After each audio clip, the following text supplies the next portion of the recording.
Welcome everyone to Deep Dish Dialogue. So we have our online guests tuning in today, as well as everyone who's here in person. Deep Dish Dialogues, for those that may not know, is a monthly event series that we host here in the Anita Stewart Memorial Food Lab at the University of Guelph and on the treaty lands of the Mississaugas of the Credit. My name is Rebecca Gordon. I am the Culinary Projects Lead with the Errol Food Institute and the School of Hospitality, Food and Tourism Management. I get the fun job of being able to put together these Deep Dish Dialogue events and bring in so many wonderful different guests. And today for our event, we are celebrating and exploring Caribbean cuisine, especially kind of looking at Jamaican cuisine. And we have two very special guests here today. So we have Chef Warren Ford as our featured chef today. Chef Warren Ford has over 25 years of experience as a chef. He's also a culinary faculty member at George Brown College, Center for Hospitality and Culinary Arts. Chef Ford has lots of different experience, including international hotel and resort operations experience, having worked in locations such as Grenada, Miami, Bermuda, and Italy. And he's also worked at many Toronto restaurants. So we are really excited to have Chef Warren here today. And then we also have another wonderful guest, Marianne Chambers. So Marianne, we're going to have her come in a little bit so she's on screen for everyone who's watching online. So Marianne is the Chancellor for the University of Guelph.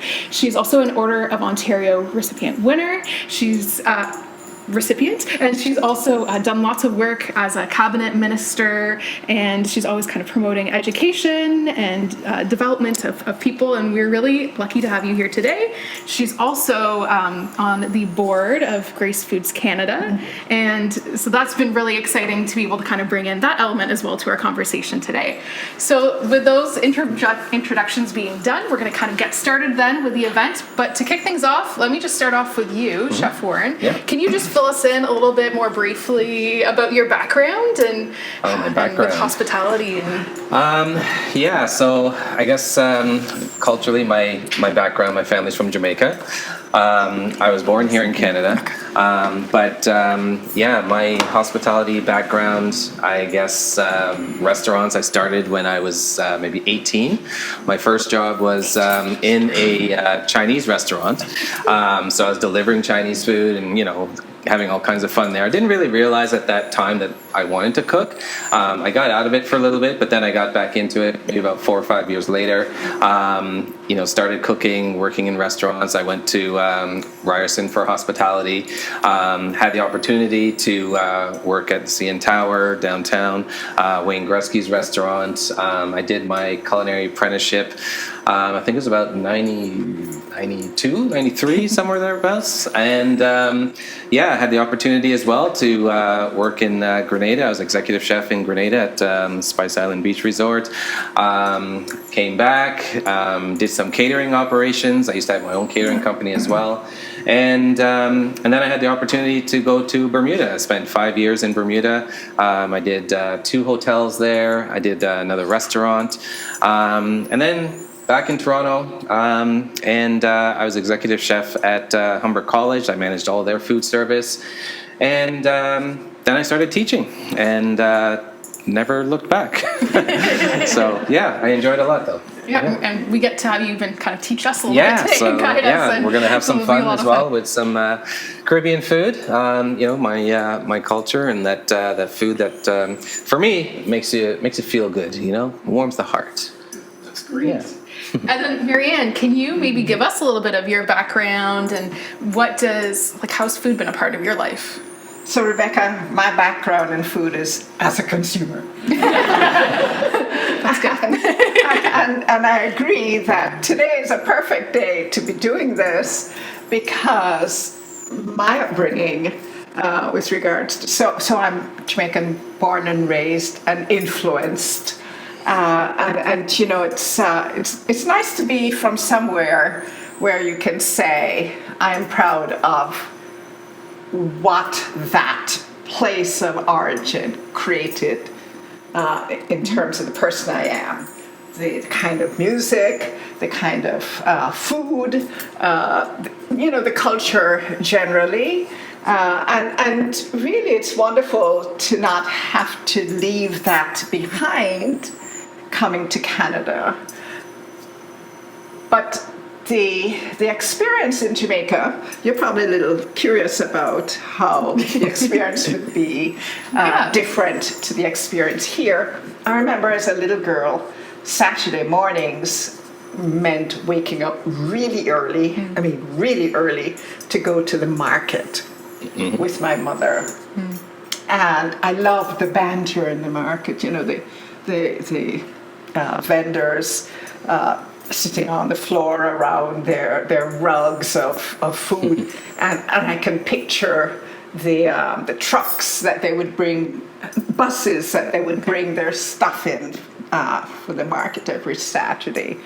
And my mother would buy all sorts of what we refer to as ground provisions, right? Fresh vegetables and carbs. You know, alternatives really to just rice. And she would make pumpkin soup, or she would make pepper pot soup with callaloo, similar to spinach. And that would be the Saturday meal. I loved the experience of going to the market with my mother. I wasn't really into the soup. There was really just too much good stuff in that soup, Claire. And ironically, soup is quite popular in Jamaica, but I didn't actually appreciate soup until I came to this climate. So on a day like today, I think about soup and Jamaican cooking as warming mechanisms and feel-good mechanisms. And so I guess we'll chat some more. Yeah, of course. That was great. I think like that idea of comfort is so nice, and it's kind of come through in both of the way you've described what you think about when it comes to Caribbean food. So over the course of the next hour, we're cooking a dish while having a conversation as well. So Chef Ford, do you want to walk us through what it is that you're making today? For sure, yeah. So what I'm going to prepare today is a coconut rice and peas. I'm using basmati rice, all right. Typically for rice, Jamaican rice and peas, you'd use a long grain rice, but I kind of prefer basmati rice. I like the texture, I like the grains. I'm also doing a jerk chicken, a pan roasted jerk chicken. So it's been marinating for a while. I make my own jerk marinade. So I'm going to do a pan roast in this pan. I'm going to finish it in the oven, hit it with a little bit of stock. I have some spices I'm going to use.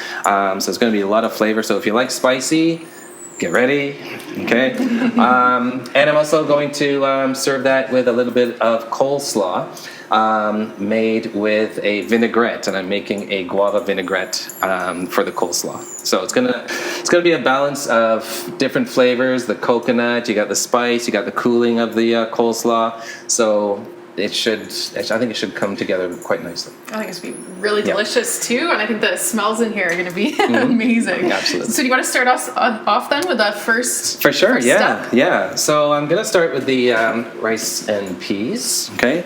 So I like to do it similar to a pilaf style. So I'm starting off with a shallot. And you can use onion, it's totally fine. So I'm just going to fine dice this.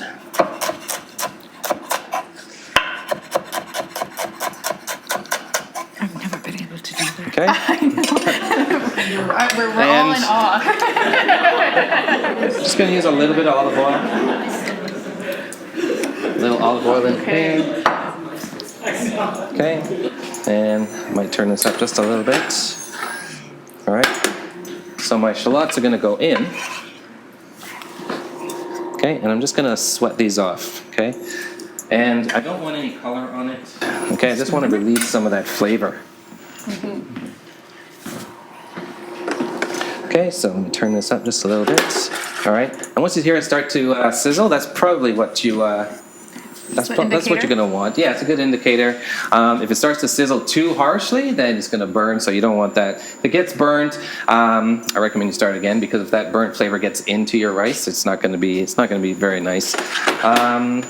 So we're going to bring that up. And I also have straight from Jamaica, actually. It's called pimento berries, okay? Some people know it as allspice, okay? My aunt was in Jamaica, I would say, last month or the month before. And every time she goes down to Jamaica, she brings me some, whoops, come here.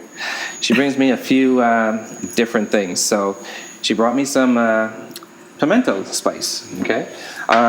So I'm just gonna crush that a little bit. And what That's does gonna, crushing it do? it's just gonna release some more flavor. Okay, so I'm gonna take that, I'm gonna put that in. Okay. Just gonna toast that a little bit. All right. And when you crush that, you can almost smell the spice instantly. Okay, it just starts to release that nice aroma. All right, so next thing I'm gonna put in there, let me put a little bit of green onion. Okay, now for the green onion, or scallion, sorry. We were having a debate earlier. Do you call Scallion. it a I was scallion tested or green earlier. onion? I was tested earlier. What do you call it? I said scallion. So I passed the first test, but I failed this one. Just It depends on the audience, right, Warren? yeah. If you said scallion to start with, they would know what you're talking about. Yeah. So this is toasting. Okay, I'm going to throw in some coconut milk. Okay. And I'm going to bring that up to heat. All right. Now this coconut milk is actually coconut cream. It doesn't come from a can. All right. And you might like this. So, this you can get at any store. It's cream coconut. It comes in a block. All right. And all I did was drop a piece in the pot, a little bit of water, bring it up to heat, and it becomes creamy. It's nice. It's actually quite nicer, I think, than the one in the can. All right. So if you happen to see it, it's easy to use. Okay. Don't be intimidated by it. But it's still nice and it gives nice flavor. Okay. All right. So this is coming up to heat. I'm going to turn this up just a little bit more. All right. And I have here as well a little bit of chicken stock. Okay. All right, so that's coming up, and now I have my basmati rice. Okay. And I'm going to add that in. And I'm just going to incorporate everything in there.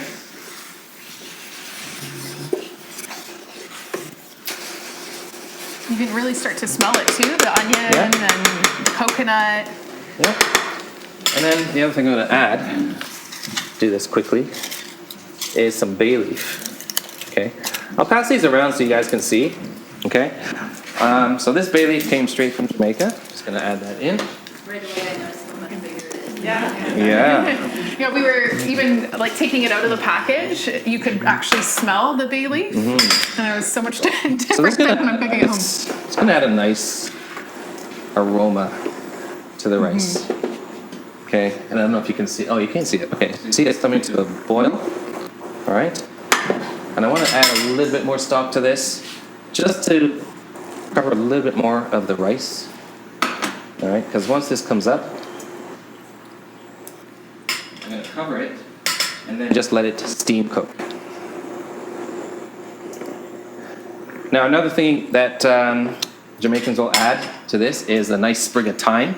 All right, it goes in there and it releases that nice thyme aroma. Unfortunately, I forgot mine, so next time. Spelled Thyme. There you go. All right, But they don't call it thyme. thyme, yeah. And the other thing I typically put in here is a whole Scotch bonnet pepper. Okay. Now, relax. I'm not putting it in. Okay. All right. All that does is release flavor. Okay. The flavor on the Scotch bonnet is so unique. It doesn't necessarily.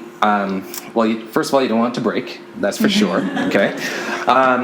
But it releases a nice flavor. All right, and it doesn't get spicy. All right. So once you take it out, the rice you're going to taste today. All right, that's what I did earlier. I put the whole Scotch bonnet in and let it cook. So but you won't find it spicy, but you'll find that flavor. So this is going to sit here. All right, it's on low. It's going to simmer. All right, and it should come to all the grains should be cooked in, I'd say, about half an hour. That's perfect. 20 That's minutes, great. half an hour. Yeah. So then, Marianne, you were telling me earlier about rice and peas and like the traditional way that it's made, like and all the different ingredients that go into it. Are you able to explain to the audience kind of a little bit about what that might have been like, the more traditional way? So traditionally, you would have a pressure cooker. I don't have a pressure cooker, but my mother had a pressure cooker because it takes so long to cook some of these things. Right, so you have the fresh peas, whatever kind of peas you have, and the coconut. Now, when I was growing up, we didn't have the convenience of this. So you basically grate the coconut and make coconut milk out of it. This is time-consuming stuff, right? You don't do it when you come home from work. We'll talk about that a little later, but it's labor-intensive and time-intensive.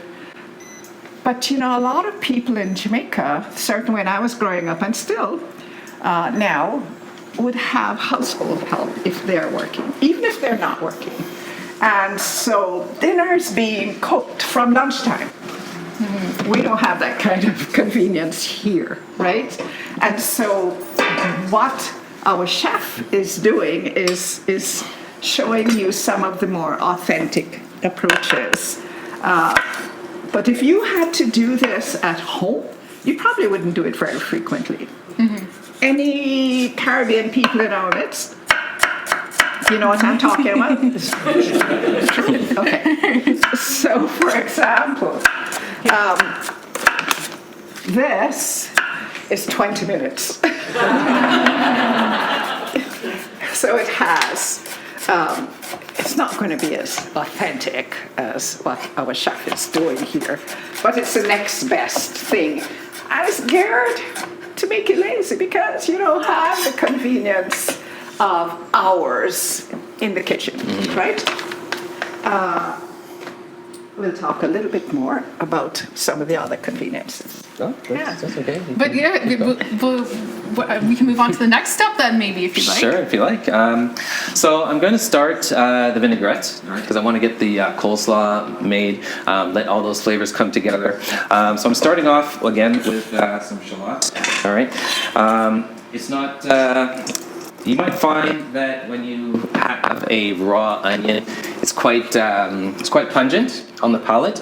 Shallot is a lot sweeter. It's a lot mellower. More mellow. Is that a word? More mellow. Okay, will be a word now. But yeah, it adds a nice flavor. So here I have some guava paste. All right. So this one I made. All right, using and guava you can find at many of the ethnic groceries. All right, so like in a block you might find it. This one I found at a Latin American market. So it's a fruit. So it's a fruit. Yes. Yeah. It grows on a tree. Yeah. And I was actually looking for fresh guava to do this, but hard to find. This time of year. But this is the next best thing. You're going to get the nice flavor anyway. Can I just have a spoon there, please? Yes, you can. Yeah. Anyone? That's fine. Thank you. But yeah, this will add a nice flavor. Okay, and I'm going to add some port wine vinegar. All right. Now you can use whichever vinegar works for you. Red wine vinegar, cider vinegar. Okay, it works just fine. I think this one will add a nice flavor. I'm going to use some extra virgin olive oil. Okay. Let's start this off. Okay, I'm going to add a pinch of salt. Not too much. A little black pepper.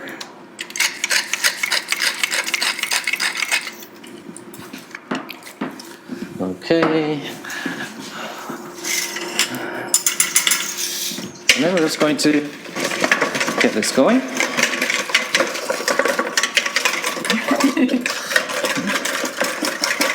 Okay, and then to mix this is all I'm doing. So I'm drizzling the olive oil in.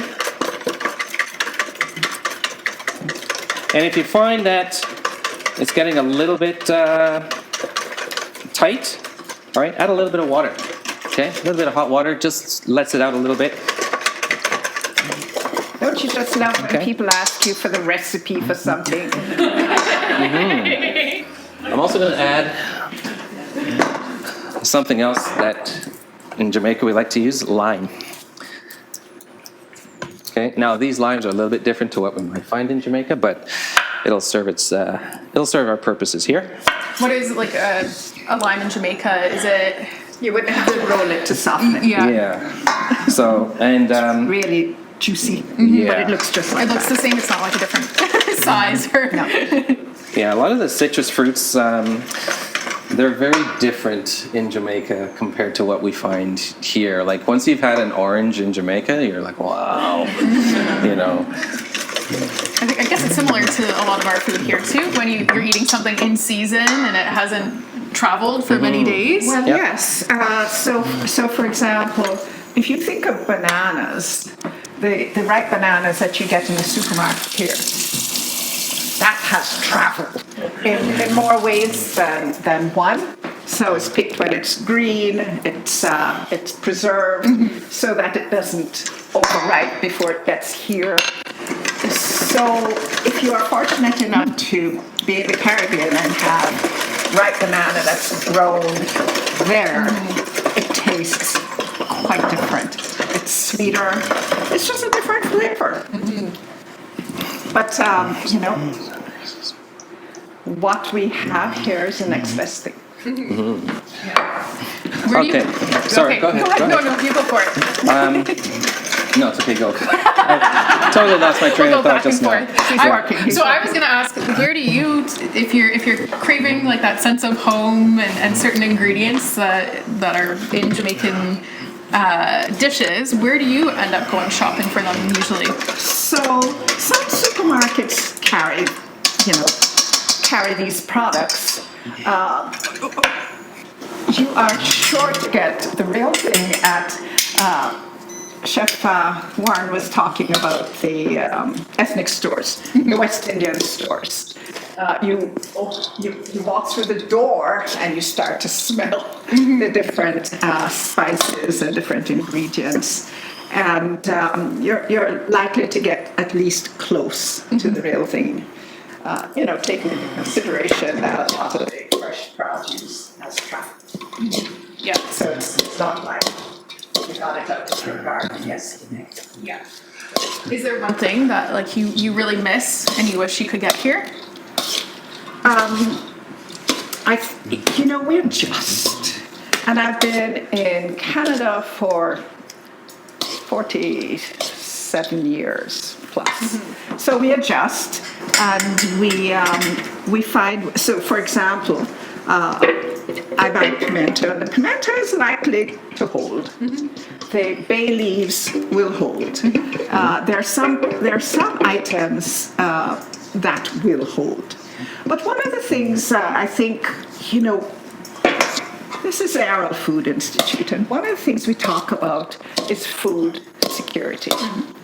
And in a place like Jamaica or any other Caribbean country, people will sometimes move from the rural areas to the city to make a better living.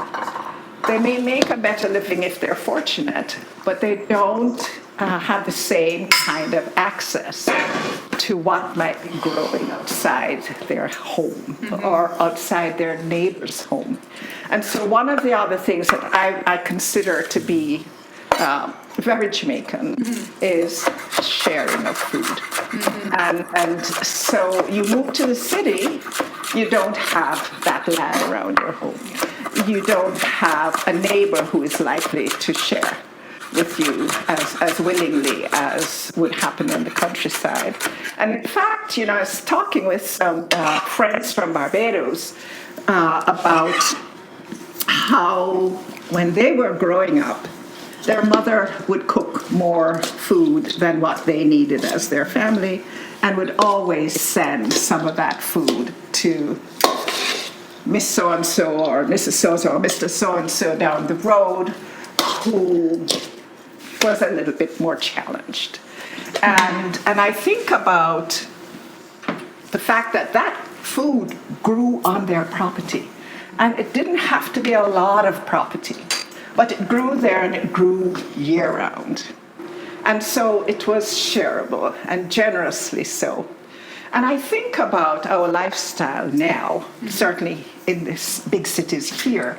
If you live in a condominium or any apartment building, you don't have that opportunity, you don't have that luxury.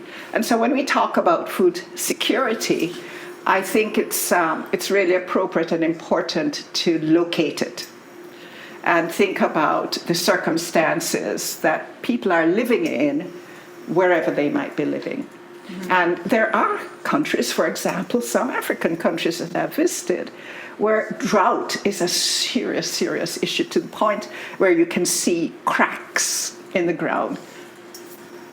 They can't survive in those kinds of conditions because they're unable to grow the kind of foods that you'd be able to grow in the Caribbean year-round. Over to you, Chef. Yeah, no, I was going to say that, to your point about food accessibility, I feel like in North America, we kind of use that now as it's not really a buzzword, but it's like a new thing now. Yeah. Whereas in Jamaica and in the Caribbean, that was just a way of life.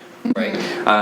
You mentioned going down to the market. You go and you get what you need for your soup that day, and whatever's available, that's what's going into the soup. So whether it's like yellow yams or sweet potatoes or callaloo or anything that's fresh, brought from the country to the market, that's what's going to go into the soup. And I kind of used to think like you, would soup on a super hot day. Why? But that was just part of our culture, right?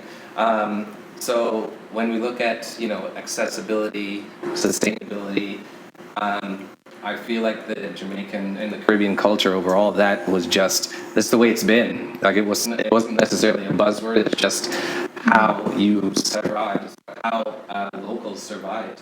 And that's how they provided for their families, and in terms of sharing as well. If you make a pot of soup, who's coming over to have some soup? That's just the way it was, So yeah, I totally agree. Accessibility. Perfect story. So my aunt and uncle used to have a farm, and I forget exactly where the farm was, but out in the country there in the mountains, and no power, very little, very little of the comforts that you might be used to. So wake up the next morning, and he's making breakfast, over hot coals and whatever else. And he says, "Do you want orange juice?" And I said, "Yeah, sure." I was maybe 14 or something like that. He goes, "Go out to the yard. There's the orange tree. Pick the oranges, squeeze the juice, and let's have some orange juice." I was like, "Wow, that's so cool," But I think the whole organic sustainability thing, that's what hit me at that age. That this is really to embrace. If you want fresh orange juice, pick the orange and make it. Yeah. I think that's a key point when we were having our conversations trying to plan out this event. A big thing that came through to me was this, it's a way of life. What we think we're always teaching people about sustainability, but a lot more in Jamaica, it's that way of life and that connection to the land, but then also just that bringing people together and building community as well too. And I think that's so important. We could learn a lot from that here in Canada, and it's been really interesting to see whether different programs at the University of Guelph. We have our Garden to Table program where we used to bring elementary school kids to the Guelph Center for Urban Organic Farming, and it'd be like the first time they've seen a carrot come out of the ground, and they'd have just that moment of that's where my food comes from, and but if that's a day-to-day occurrence in some place, you just have a better sense of connection and appreciation for your food. So I grew up knowing that chickens actually don't start out looking like what they end up in the supermarket. Yeah. And we, as a little girl, our helpers moved the chicken from real life to the to the dinner table. Yeah. And it was just a natural thing. It was just the way it worked, and it worked. I think there's greater likelihood of people being food insecure in large cities, and of course the weather. The weather, is really convenient for planting your own food. I want to here's some trivia. Tell me you don't know the name Usain Bolt. Silence, right? Everybody knows Usain Bolt. Well, Usain Bolt is from an area of Jamaica, a parish called Trelawney. So if you arrive in Jamaica in Montego Bay, Trelawney is not far from where you would arrive. There have been all sorts of theories about why he runs as fast as he does. And do you know that food experts or whatever have gone to Jamaica to test the yellow yam? Because where he grew up and where he lives, yellow yam is very, very popular, very common, grows there naturally. And so, in these kinds of instances, our soil experts would be looking at the soil.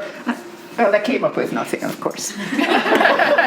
Nothing exciting, just that yellow yam is good. Yeah, there were a lot of theories, but yellow yam, as you said, provisions, green banana, cassava, all those are part of a staple Caribbean diet.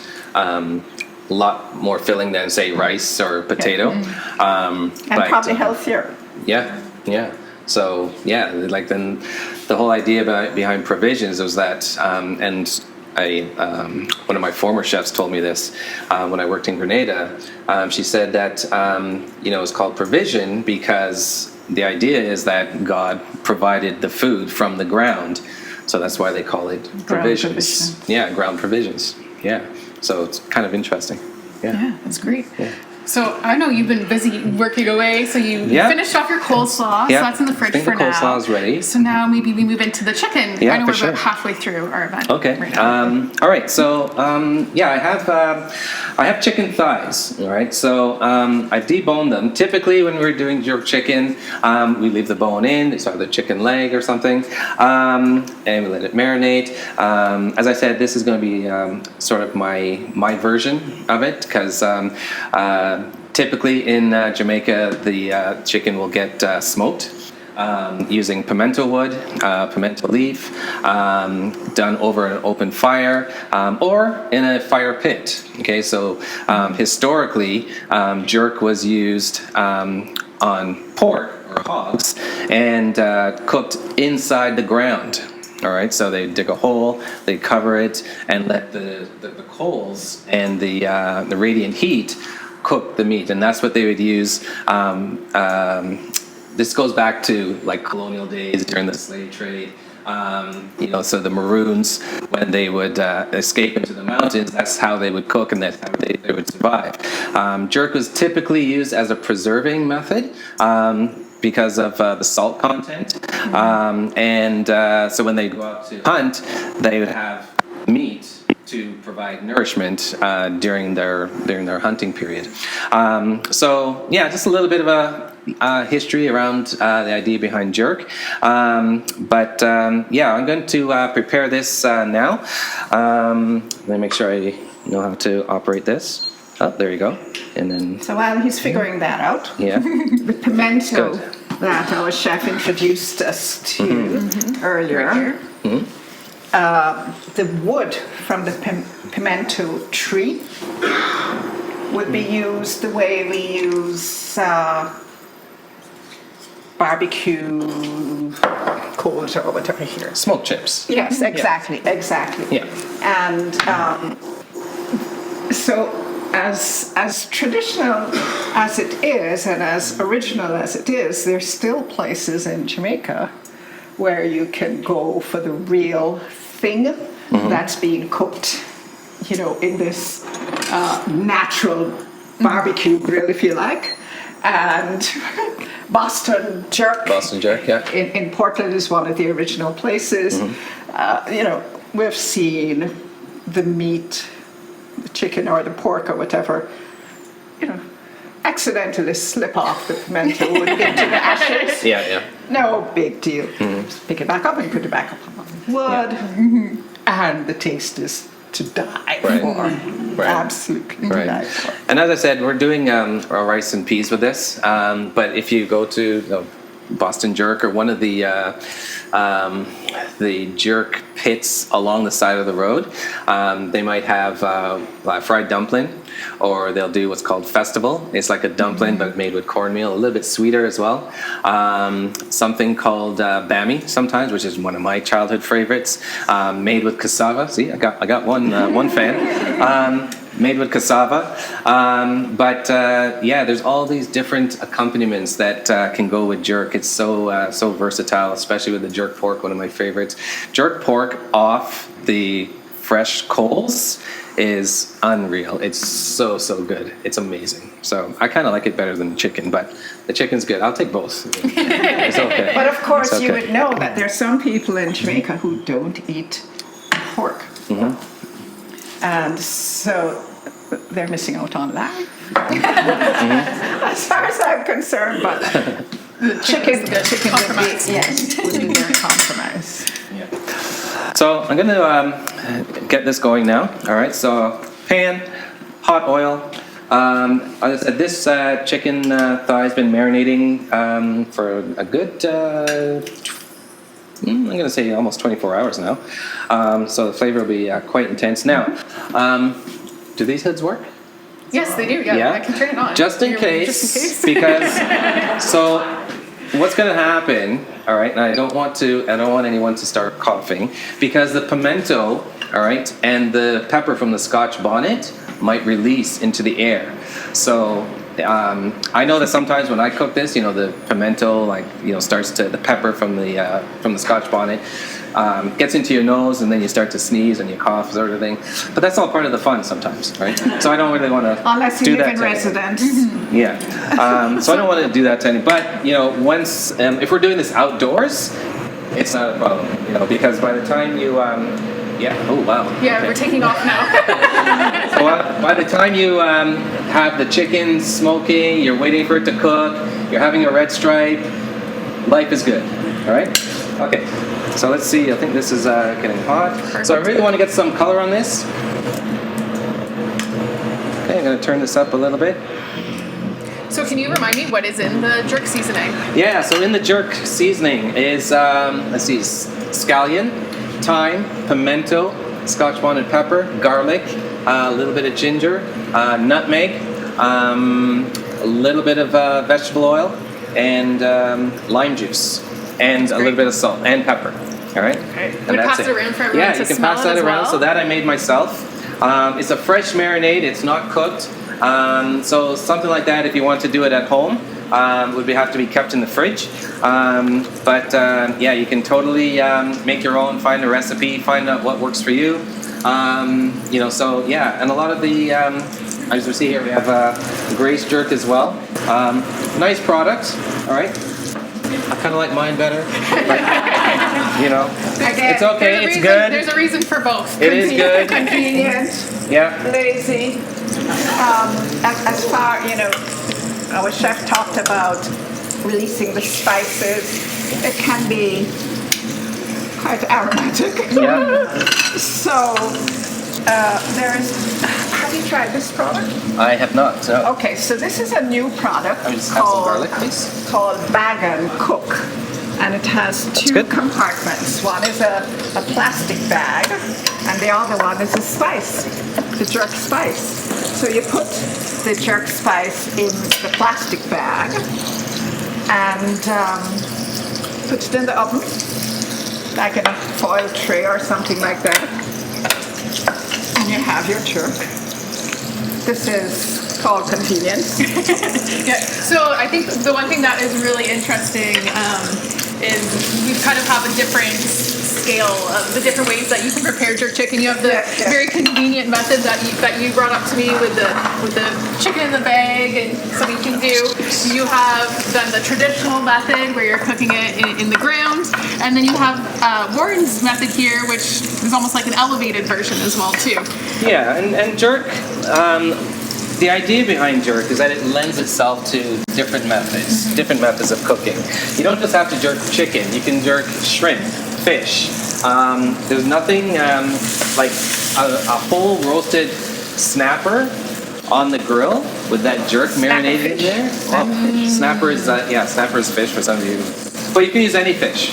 Okay, salmon, trout. Trout is amazing. Pickerel. Okay, lovely with jerk. So yeah, feel free to experiment. All right, and that's part of the fun behind using different products or different recipes, right? So I'm gonna get this going. So in this pan, I'm getting a nice color on the skin side of my chicken. I threw in a little bit extra pimento. I threw in a little bit extra green onion. And this here is a little bit of jerk stock. Okay, so I'm just going to add a little bit of this. It's going to help add flavor So what as do you well. mean? What do you mean by jerk stock? So basically, you'll find out in a second. Okay. Okay, you'll find out in a second. Suspense. Okay. All right. And I'm going to flip this over. As you can see, That looks great. nice looking caramelization, some nice coloration. I'm going to take a little bit of stock in here. Okay, this is just straight chicken stock.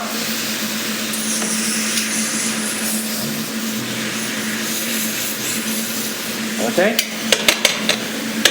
And then this is going to finish in the oven. Now, hopefully I didn't forget anything. Oh, I'm going to, I can do this afterwards, but I'm going to keep this on hand. All right, now, what do I mean by jerk stock? Okay, in this pan, all right, lots of flavors. Reduce this, exuded a lot of liquid. I got the stock. I got this concoction here, this jerk stock I call it, and I'm going to put this in the oven. Once I pull it out after it's cooked, this is all flavor. All right, so I can reduce this down. I can strain it and use it as a sauce. That's what this is. Okay, so if anything's left over in the pan, don't throw it away. This is flavor. Okay, so this is going to go in the oven. Just for about, I would say, Smells good. only 10 minutes. Okay, so it's going to be there for 10 minutes. Okay, yeah, we should be good. Okay. That's off and running. Okay, that's great. Yeah. Well, that's Okay. fantastic. So now we're waiting for everything to cook, essentially, at this point. Yep. Right? Yeah. So I think we talked about that sense of like food from the land and what grows in Jamaica. Then there's also the other side of things and how Jamaica's, some of their dishes are actually an amalgamation of flavors from around the world as well too. Marianne, do you want to give an example with your favorite Jamaican dish? Well, I have a number of favorites, but let me talk about the around the world connection. Saltfish and ackee is Jamaica's national dish. Go figure. The saltfish doesn't come from Jamaica. The ackee grows there. But when Newfoundland had a very strong trade in saltfish, ships would go from Newfoundland to the Caribbean with saltfish and come back here with rum. By the time it got back here, it was kind of diluted. So our version of the story is that Screech, everybody knows that name? Screech originated from barrels that had been opened along the shipping route and sampled and refilled with water. Right, so that it wouldn't look tampered with. There's another. There's the Newfoundland theory is slightly different, as you can imagine. Let me see if I can do this. My husband and I were actually screeched You went and got screeched in. We went and got screeched. So, and I took a photo of the poster in the screeching lounge. So I'm going to read what they say. So, famous Newfoundland screech. Jamaican rum was a mainstay in the early Newfoundland diet. In the 18th and 19th centuries, cod was shipped to the West Indies in exchange for rum.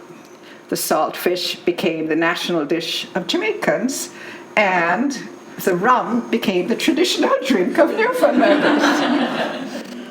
Not being overly concerned with alcohol content, the fishermen drank the rum at incredibly high strength, with no attempt made to temper the taste. The rum, unnamed even into the early 20th century, may have continued this way indefinitely, except for the influx of American servicemen to Newfoundland during World War II. As the story goes, the commanding officer of the 1st Detachment was taking advantage of Newfoundland hospitality for the first time when he was offered a drop of rum as an after-dinner drink. Seeing his host toss back the liqueur with nary a quiver, the unsuspecting American adhered to local custom and downed the drink in one gulp. A look of shock came over the American. Glorious shades of color swam across his face. He let out a blood-curdling howl and gasped for breath. Sympathetic and curious neighbors rushed to the house to help the poor fellow in such obvious agony. Among the first to arrive was a garrulous old American sergeant who pounded on the door and demanded, "What the cripes was that ungodly screech?" The taciturn Newfoundlander who had answered the door replied simply, "The screech? It's the rum, my son." As word of the incident spread, the soldiers were determined to try the mysterious screech, and finding its effects as rousing as the name implies, adopted it as their favorite. Screech has now become top-selling, award-winning, internationally recognized rum, still with its striking taste and loyal following. And rum, obviously, is one of those beverages popular throughout the Caribbean, right? Saltfish as well. When I used to work in Bermuda, saltfish was a key staple Sunday breakfast item. In Grenada as well, like it would be used for fish cakes. So, a variety of ingredients throughout the Caribbean are used in different ways. And I just find it interesting to see how, the same ingredient can be manipulated in a different manner. You like cornmeal porridge? Not as much as my husband does. Oh yeah? So I'm not a big fan of cornmeal porridge either. Like, I always got it as a kid. I always protested. My kids love it now. Is it exactly what it sounds like? It's like porridge made with cornmeal, right? And it sustains you until well beyond lunchtime. Yeah, a bowl of that pretty much holds you the morning, probably after lunch. In Aruba they use cornmeal as well, but they call it fungi. So they'll make it like a sheet. It's firm, and then they'll fry it like French fries. In Grenada, they use cornmeal as well. They combine it with like onions, peppers, okra. I'm not a big fan of okra. I love it. Yeah. Love it. But they call it cuckoo, okay, which is interesting as well. And then in Bermuda, they'll use cornmeal, but combine it with cassava, and they make like a cassava pie out of it, right? with chicken sometimes. But the variety of ingredients that are used in the Caribbean and used different ways is, to me, is just amazing, right? So yeah, I It's find part that of the fun. exactly. Has anyone ever heard of sauce? Yeah. So like, what kind of sauce do you like for yourself? Trinity. I've heard of it. You've heard of it? You ever had it? Have you had sauce before? Yeah. Yeah. What kind? I like chicken. I was doing it in the Bahamas. In the Bahamas. Yeah. Oh, I love Bahamian. Yeah, I love Bahamian sauce. Oh my God, with the pigtail and the pig foot and the chicken foot. If anyone's, hopefully no one's turned off the chicken foot, but Fill I us in. love What is it now? I feel like this is a whole secret language. No, it's chicken foot, chicken feet. It's pickled. all, yeah. So sauce is a pickled item, Ah. all right? So vinegar, lime juice, Scotch bonnet peppers, pimento, all right? And it's simmered or just steeped in it and in that liquid. And you have that for breakfast. In Bahamas, they have it for breakfast, all right? In Grenada, they'll have it in the evening when they're having rum, right? There's one other spot I forgot. Barbados does sauce as well. So yeah, like different items, similar methods, different flavors sometimes. Can I But- also add that what Chef Warren is just sharing with you is an example of nothing goes to waste. And so, for example, when I talk about my mother going to the market to get provisions that she'd used to make soup, one of the things she'd buy at the market is bones, beef bones. And it's for the flavor and the what do you call it, substance, if you like, that's in the bones. That- Marrow. Marrow, Yeah. marrow. And you're talking about the boneless and skinless chicken breasts. Oh, nothing goes to it. That's the bones that came from the chicken thighs made this stock, right? So, yeah, we use everything as much as possible. Yeah. Sorry, I didn't mean. No, that's exactly the point I want to add to Yeah. what you were saying earlier. So even if you actually don't like,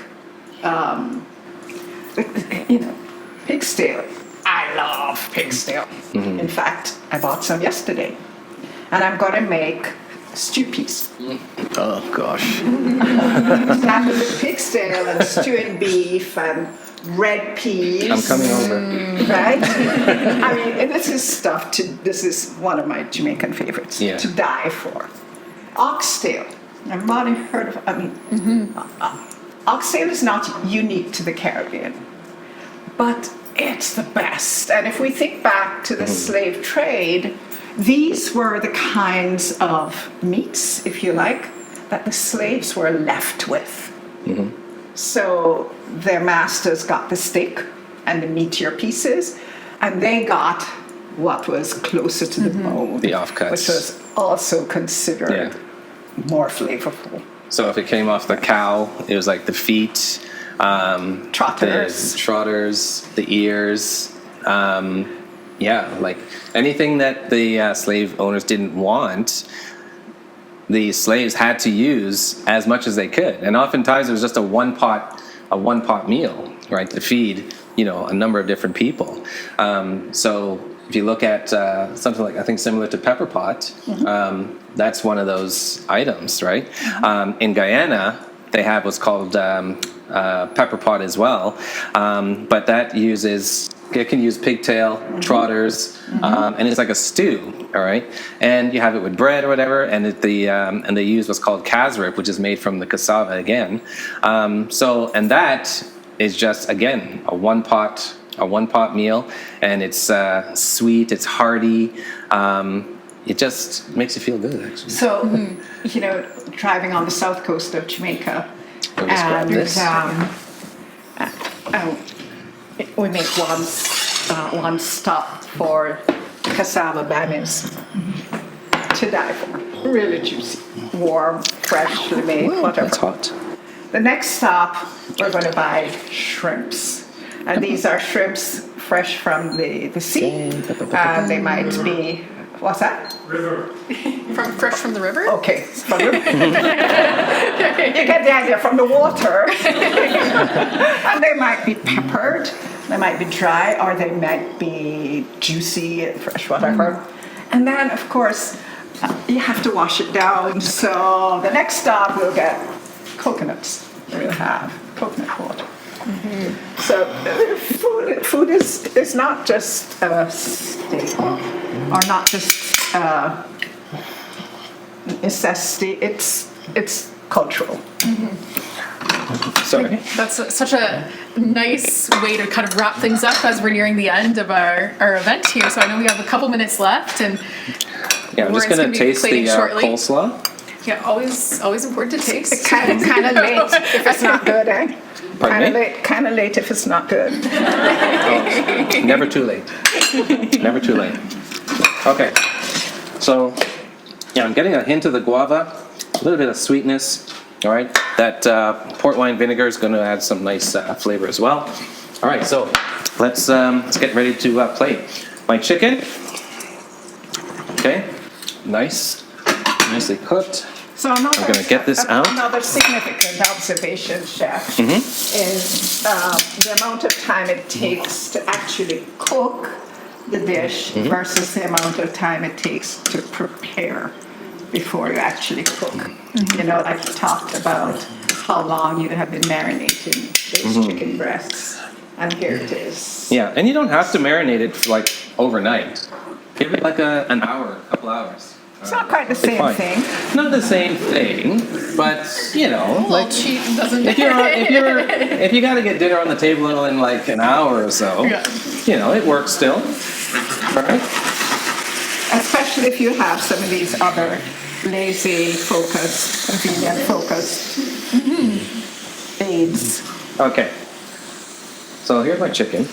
All right. Now here's that liquid I was telling you about. All right. I'm gonna add just a little bit more stock to that. And this thing went off again. But that's okay. I got it. Yeah. Oh yeah. Come on. There you go. Piece of cake. Okay. So I'm gonna start getting my rice ready. And I'm just going to make sure to take out the bay leaf. Throw that in here. Yeah, there's some ingredients you don't actually eat. Yeah. The flavor is what you need, but you don't actually want to bite into them. We did a cooking class earlier in the month, and the chef was saying if you get the bay leaf in your bowl, you're lucky. Okay. So I'm just going to add a little bit of salt to this. I'm just going to fold this in, hopefully without making a mess. Whoops. Oh well. A little bit of a mess. That looks great. Okay. So here's my rice. 2 plates is fine. Yeah? That's perfect. Okay. But everybody's going to get it. Yes. Yeah. So You all have 2 plates to share, so please. Okay. Be nice. Play nice.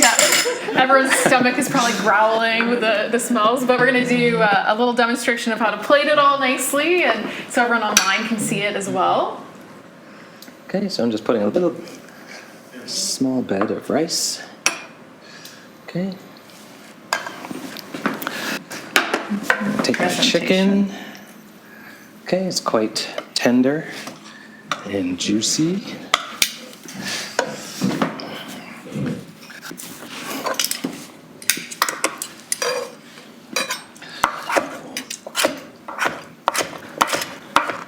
I want one of those knives.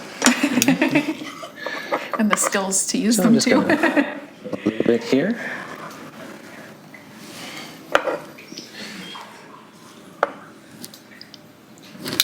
All right.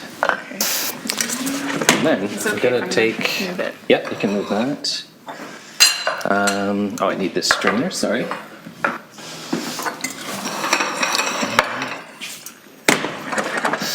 Just gonna strain this a little bit. That's your jerk stock. This is like this is going to become like a sauce now. All right, And typically you can just reduce this a little bit.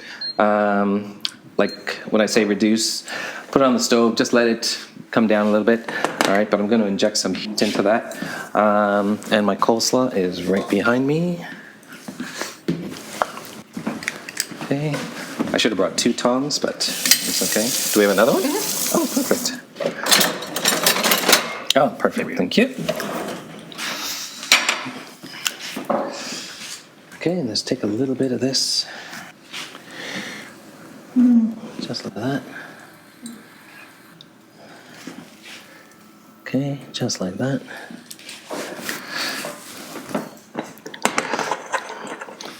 And then take a little bit of our sauce. Not too much, because this is going to have a little bit of spice as well, but it's just nice with the little bit of the rice.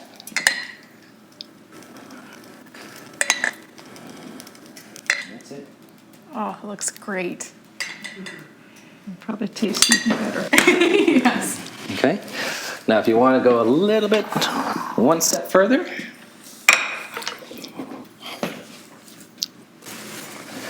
take a green onion, and on the bias, You see how close his finger is? just let that fall nice and easy. And there we go. Well Our done. chicken. Okay. So there we go. Yeah. The true test Yeah. is, what does your mom think about your cooking? What does my mom think? My mom always loved my cooking. You know? My dad as well. Okay. My dad, I think that's why I started cooking. Like, my dad tried to make soup one time, one of those big pots. Yeah. Didn't turn out very well. No, I started cooking in self-defense, so. Yeah. Well, this was a fantastic hour. I think we could have hours and hours more. Thank you, Chef Ford, for showing us how to make your special jerk chicken dish here. I can't wait for everyone who's in person, to be able to try it in a few minutes. And thank you, Marianne, for coming, sharing some of your stories and your perspective. It was such a wonderful day to be able to learn a little bit more about Caribbean food and celebrate it. And I think we're all kind of craving to try more dishes. So thank you to you both. And I also just want to say a thank you to the School of Hospitality, Food and Tourism Management, and also the Aero Food Institute, who help organize these Deep Dish Dialogue series. For those that are online, we're going to say goodbye to you, but we hope to see you tune in at our next event on March 28th. So thank you.